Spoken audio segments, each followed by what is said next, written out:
Gets your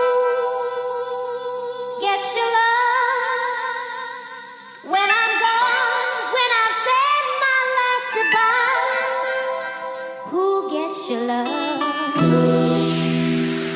Gets your love when I'm gone? Who gets your love? Othello on the piano.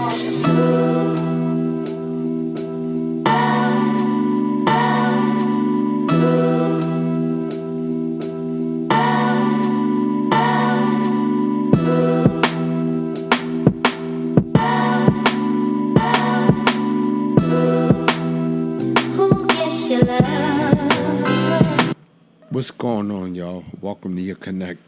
I'm your host, Busy B. Now, I wanted to talk about a few things today and get them off my chest. It's in regards to like a lot of organizations that's out there.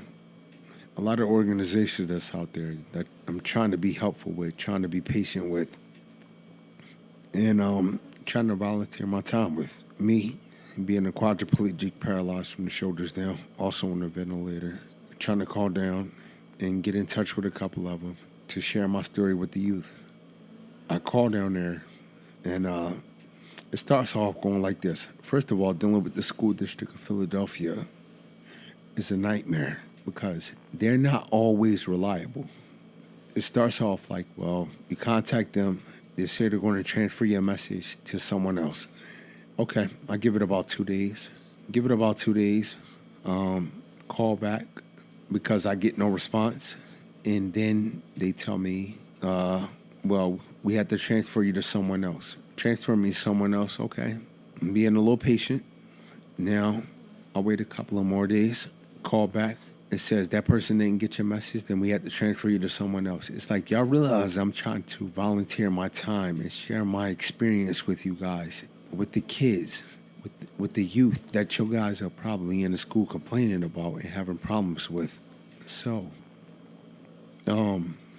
instead of, I just continue to, leave messages, continue to hoping that someone, gets in touch with me because I can't just hop up when I want to go down there and going to see, well, who's the dean or who's the principal or anything like that, and try to give them, a little bit of my history and a little bit of my story and tell them, look, I'm trying to volunteer at the school.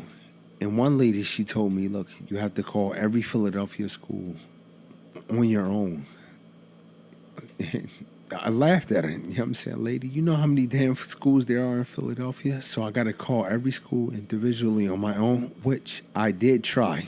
I tried to call a multitude of schools on my own. And what they told me was you got to call back down to the school district of Philadelphia to get into a volunteer program. Okay, so I tried to get into a volunteer program. They told me I wasn't eligible for a volunteer program for some odd reason I don't even remember. But y'all realize I'm not asking y'all for any money, anything at all. I'm a person paralyzed from the shoulders down that got caught up into the streets selling drugs, doing a lot of negative things, getting suspended from school, getting expelled from school, disrespectful to my elders. My mom couldn't save my life, so she tried to send me to live with my father down south. But you know the saying is, how do you respect the man that you don't know? You was always told that he wasn't shit your whole life until that time. Which at the end of the day, I think maybe if I would have stayed down south, things would be a little bit more different. But silver lining, as I'm always thinking, the outcome was always meant for me to be here to share my story. So, dealing with the school district of Philadelphia. Okay, y'all want to continue to give me the runaround? So now, try to call the state representative. Leave messages on their voicemail. Still haven't gotten a call back. Now, I could see if I was asking for a whole bunch of money and trying to get into these places, but I'm not. I'm volunteering my time to speak to the kids, speak to the young boys and girls, the youth, which every time we turn around and we look on the news, there's someone getting shot, someone getting, hit by a car, getting jumped, getting rolled on. Recently, it's been a lot of stabbings in the city.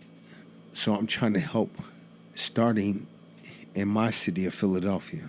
Not going out to the counties or anything like that, which I have no problem doing, but they'll probably give you more of a shot than than the city. And that's crazy because the city takes you through so much.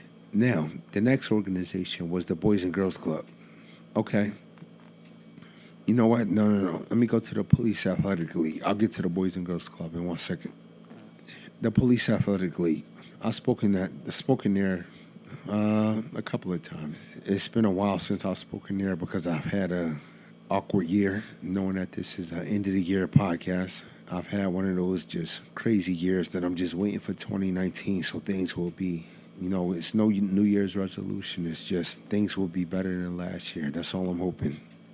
So, getting into the Police Athletic League, spoke there a couple of times, talked to the kids about gun violence, how to stay off the streets, how to do better, how to, graduate, go to school, graduate. If you get a chance to get out of Philadelphia, get the hell out of Philadelphia because home always going to be home. Ain't going to be nothing different. So, trying to get down there and talk to them and let them know, the positive things, the aspects that come from me, things that I can reciprocate because things that have been taught to me through pain, hardships, and struggles that I wanted to give to them. So, I had a police officer tell me the other day that, she doesn't even check her voicemail. I left this lady 4 voicemails. If you don't check your voicemail, then what the hell you got an answer machine for? What do you have a voicemail for? It could be somebody that's calling that's really important, that's trying to get down and speak to the kids about gun violence and how to do different things, and you're not taking anything into consideration, which you should be, because there could be anybody leaving a voicemail. Shit, what if I was a billionaire leaving a voicemail trying to donate some money to the schools? Yeah, I bet y'all pick that up pretty quickly. You understand what I'm saying? So now I'm trying to call each one of them. And she also told me the same thing. You got to try to call each police athletic league individually. You can call headquarters, but they're going to want you to call each police athletic league individually. Okay, I took down every one of their numbers. I took down most of the schools in the city. I took down most of the police athletic leagues in the city. And I'm going to be calling each one of them, volunteering my services. If not once a week, it'll be twice a week until someone gives me a call back. Now, same thing with the Boys and Girls Club. Trying to get into the Boys and Girls Club to share my story to the youth. Once again, it could be the youth or adults because everybody can use a little bit of, use a little bit of hearing this so that they can educate themselves into what to not get into or what to get into. So, try to get into the Boys and Girls Club. They turned around, tell me I need to take down the email address and I need to email what am I trying to get into and what am I trying to come in and speak for. It's like, to be honest with you, I don't have that much patience. Is there someone I can just talk to? Whereas though, with every organization, whether it's the Philadelphia School District, whether it's the Police Athletic League, whether it's the Boys and Girls Club, we can all meet up and sit down and talk with someone. And if you don't like what I have to say, then you can bypass and move on and try to get someone else to come down there and speak to the kids. But 9 times out of 10, you're going to like what I have to say. You're going to appreciate what I have to say and how I'm trying to get down there and speak to these kids about gun violence, how to stay off the streets. Now, sending the email, okay. I tried it once, but then they said they didn't get the email. Okay, I'm not going to play this tag back and forth, this, hypothetical bullshit. Whereas though, if they do get the email, then the hypothetical, then I'll have to do something else, or then hypothetically they will be able to bring me in, but it's on a some type of basis. Like at the end of the day, I just want to get in and share my story to the kids, to the youth. So that's what I'm having a problem with these organizations. Now, it's another organization called Mothers in Charge. They allowed me in to come down and speak to the kids about gun violence, how to stay off the streets. I had no problem with them. It was a nice young lady named Rashida who actually got back with me right away and took down my phone number, took down my information. I wasn't sure if she was going to give me a call back because when you're dealing with everything else, you're just not sure who's going to give you a call back, who's going to want you to come in, who thinks you're looking for money, any type of things. And I explain all of that from the rip, that I'm not looking for any money. I just want to come in and share my story to try to affect these kids' lives in a positive way. Because I know what it's like not having no mentors, not having no guidance, not having no structure, not having that foundation. And it all starts in the household, having that foundation, having that structure. You know, that's things that I didn't take outside with me. I didn't take those things outside with me. I left that in the household, left all that foundation, all that structure, all that bullshit in the household at the time when I thought it was bullshit. And I wound up getting caught up into the streets, hanging out with people that I shouldn't have been hanging out with, doing things that I shouldn't have been doing. So that's why I would like to go down there and share the story with them. Now, Mothers in Charge allow me to come in, allowing people to give me a call. Even if I cannot get to you, you can call me. We can do a conference call. I can speak over the phone, even if I can't get down there. But the majority of the time, I will be trying to get down there.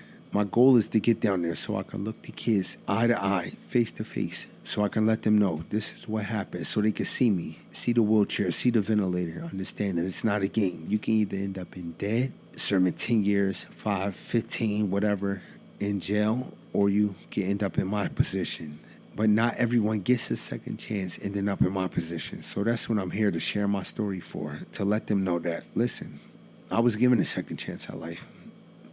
But my goal was to ultimately speak. No. You know what? That wasn't even the goal at first. Because people were encouraging me. Use your story, man. Use your story. You're powerful. You got a powerful voice. You can speak. You can help some of these kids. That wasn't even the goal at first. The goal was to just be naive, thinking I was going to get up from not knowing the severity of a spinal cord injury. You know, wanting to play football. If I couldn't play football, become an architect, things like that. The goal was never motivational speaking, but the more I continued to talk, the more I felt like, okay, well, I had enough of dealing with all of the bullshit that was going on. I would like to speak to the kids about gun violence and how to stay out the streets. And I started doing it, and I continued to do it, and then I fell in love with it. So no one knows what their purpose is of being on this earth. But I believe my purpose is speaking to the kids about gun violence and how to stay off the streets and to do something even more with your life than getting caught up into the streets.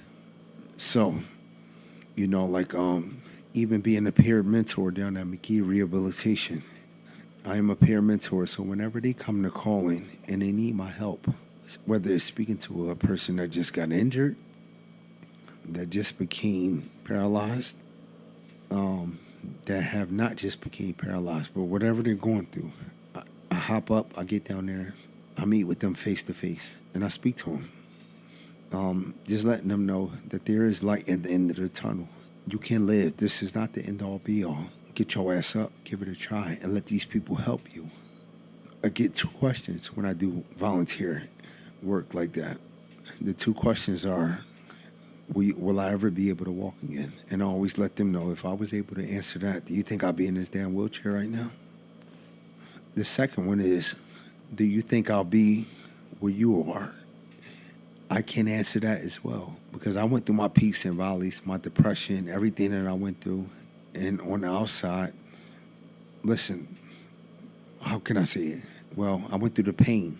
And on the other side, nothing but joy, nothing but appreciation. Being in a situation like this humbles your ass, because that's what it does to you. It makes you not take things for granted, appreciate life, become a better brother, better son, better grandson, better uncle, better nephew, a better all-around man being in this situation. So I don't know if my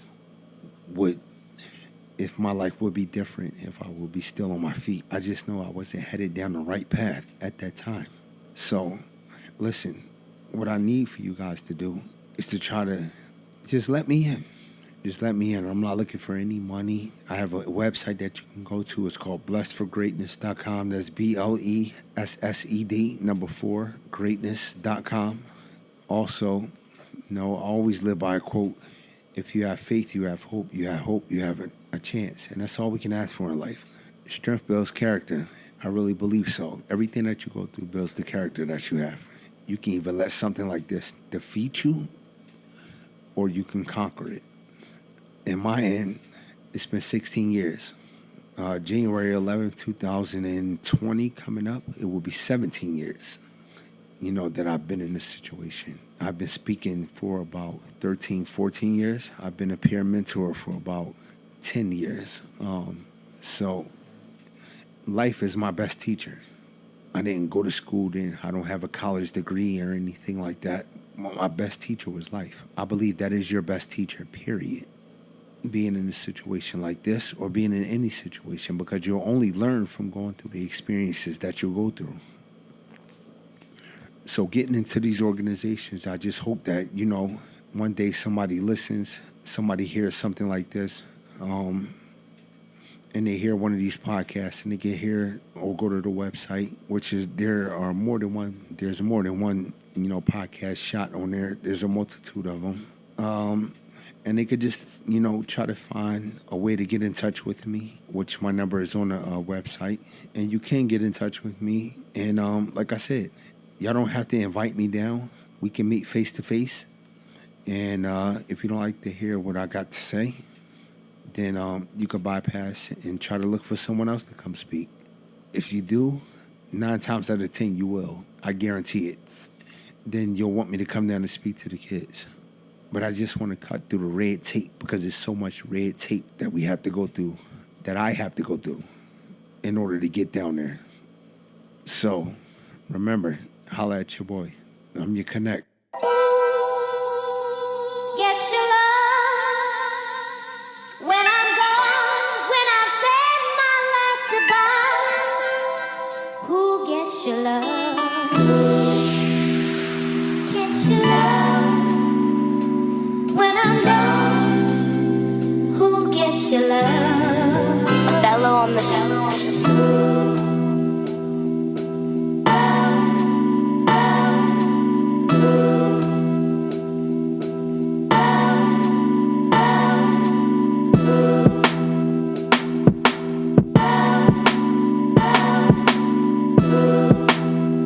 Who gets your love?